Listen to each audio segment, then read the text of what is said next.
सभी भाई बहनों को जय मसीह की। आप सभी दर्शकों का हमारे YouTube चैनल में स्वागत किया जाता है। हम आए हैं बाइबल से लेकर एक नई कहानी के साथ, नामान कोढ़ी की कहानी। परमेश्वर के प्रियों, जैसा कि हम सब पुराने नियम में हम सीरिया की सेना के प्रधान सेनापति नामान की कहानी पढ़ते हैं।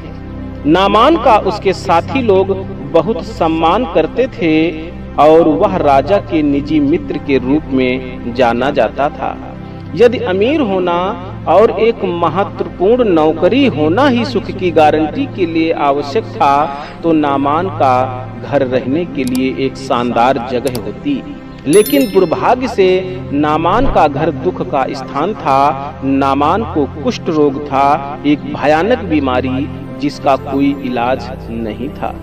नामान की पत्नी और उसके परिवार के अन्य सदस्य यह जानकर बहुत दुखी थे कि दिन ब दिन नामान धीरे धीरे मर रहा था।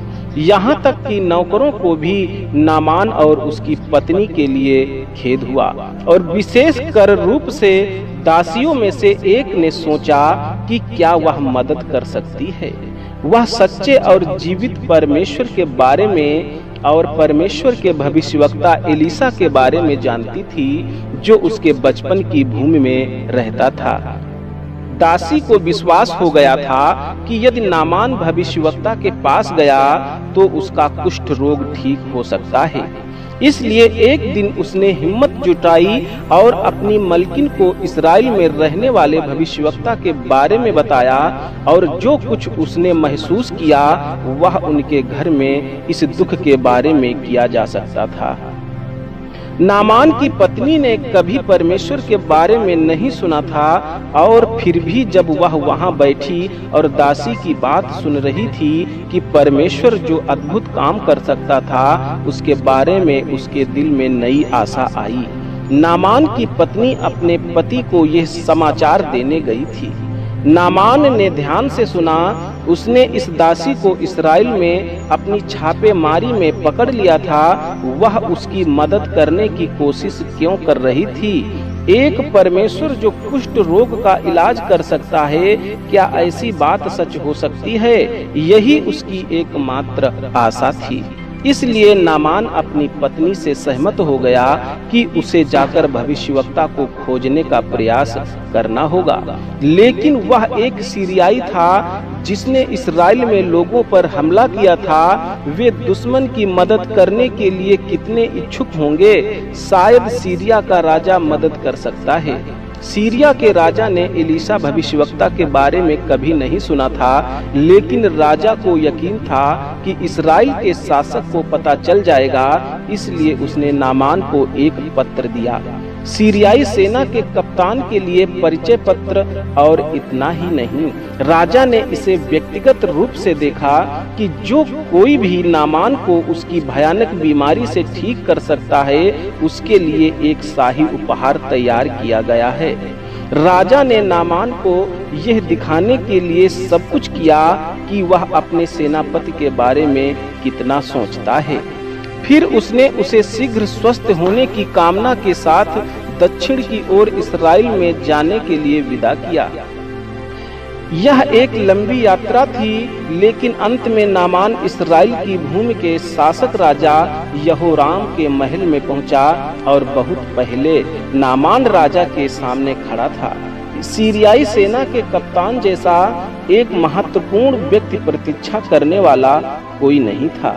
राजा ने परिचय पत्र खोला और पढ़ने लगा, मैंने अपने सेवक नामान को तुम्हारे पास भेजा है कि तुम उसे उसके कोढ़ से ठीक कर दो। कुष्ठ रोग का इलाज करो। इस्राएल के शासक को अचानक बहुत डर लगा, उसके हाथ कांपने लगे, और फिर भी वह जानता था कि उसे इन आरामियों को अपना भय देखने नहीं देना चाहिए। इसलिए राजा ने इस अति महत्वपूर्ण विषय पर अपने सलाहकारों से परामर्श करने के लिए समय मांगा। परंतु जिस क्षण परदेसी राजगद्दी से चले गए, राजा ने यह दिखाने के लिए अपने कपड़े फाड़े कि वह कितना उदास था, और वह कराह उठा और कराहा और चिल्लाया, क्या मैं परमेश्वर हूँ? क्या मैं एक आदमी को उसके कुष्ठ रोग से ठीक कर सकता हूँ? सीरियाई हम पर हमला करने के बहाने झगड़ा शुरू करने की कोशिश कर रहे हैं। राजा ने कहा, यही तो बात है। राज्य के बुद्धिमान आदमियों ने सोचा कि क्या क्या किया जाए, परंतु क्योंकि पत्री एलीशा भविष्यवक्ता का उल्लेख करने में असफल रही थी और क्योंकि राजा और उसके सलाहकार परमेश्वर के साथ सही नहीं थे, उनके पास कोई उत्तर नहीं था। नामान के वहां रहते हुए हर शिष्टाचार दिखाया गया, उसे हर चीज में सर्वश्रेष्ठ दिया गया, लेकिन इस सारी देरी ने नामान को हैरान कर दिया। राजा को इतना समय क्यों लग रहा था? राजा अभी भी समस्या पर विचार कर ही रहा था कि एक सेवक एलीशा भविष्यवक्ता की ओर से नामान के विषय में संदेश लेकर राजा के पास आया। एलीशा ने नामान के राजा से मिलने के बारे में सुना था। संदेश एक अनुरोध था कि नामान को एलीशा के पास भेजा जाए ताकि आरामियों को पता चले कि एक सच्चा और जीवित परमेश्वर है। राजा अपनी समस्या से छुटकारा पाकर बहुत खुश हुआ। नामान को तुरंत नबी एलीशा के घर ले जाया गया।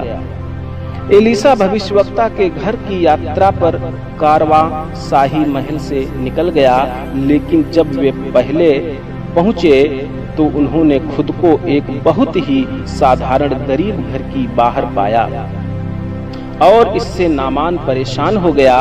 वह इस बात से भी परेशान रहता था कि उससे मिलने के लिए बाहर कोई नहीं है। आखिरकार वह सीरियाई सेना का कप्तान था। उसके दो आदमी आगे बढ़े और चिल्लाए कि कोई बाहर आए और अपने नेता से मिले, परंतु घर के भीतर एलीशा द्वार पर न आया, परंतु आपके दास को नामान के लिए संदेश दिया। वह दास नामान से ये कहने को निकला कि यदि वह यरदन नदी के पास जाकर 7 बार अपने आप को धोए तो उसका कुष्ठ रोग ठीक हो जाएगा। जॉर्डन नदी, क्या एलीशा उसका मजाक उड़ा रहा था?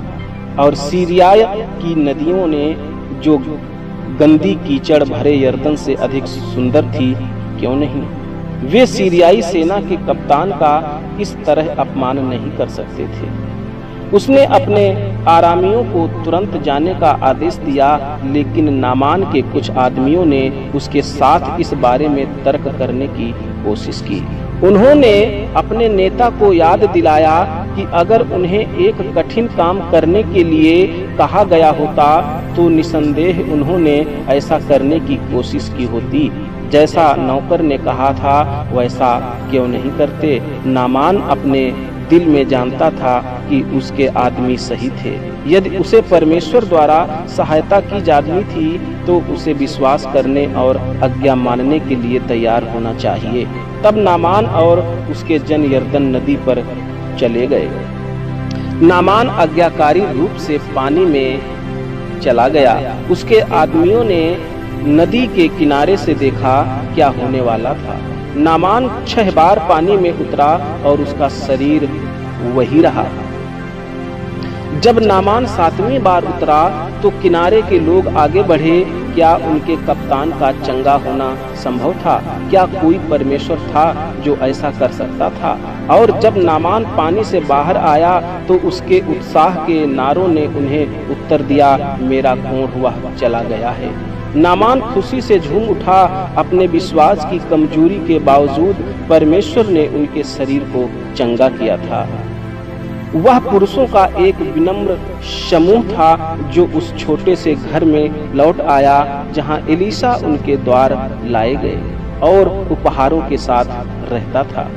लेकिन एलीशा उनके उपहार नहीं चाहता था, वह उनका सोना नहीं चाहता था। वह चाहता था कि परमेश्वर को इस चमत्कार की सारी महिमा मिले। एक अद्भुत चमत्कार हुआ था। साधारण विश्वास और परमेश्वर की इच्छा के प्रति आज्ञाकारिता के द्वारा नामान अपने कोढ़ से ठीक हो गया था। बाइबल में हम देखते हैं कि कुष्ठ रोग पाप का प्रतीक है। नामान के विश्वास और आज्ञाकारिता की कहानी हमारे अपने उद्धार के लिए एक मार्गदर्शक है, क्योंकि परमेश्वर ने जगत से ऐसा प्रेम रखा कि उसने अपना इकलौता पुत्र दे दिया कि जो कोई उस पर विश्वास करे वह नाश ना हो परंतु अनंत जीवन पाए। हालेलुया। परमेश्वर का धन्यवाद हो। परमेश्वर हमारे सभी प्रिय दर्शकों को इस कहानी के सुने और समझे जाने पर बहुतायत की आशीष दे। आमीन।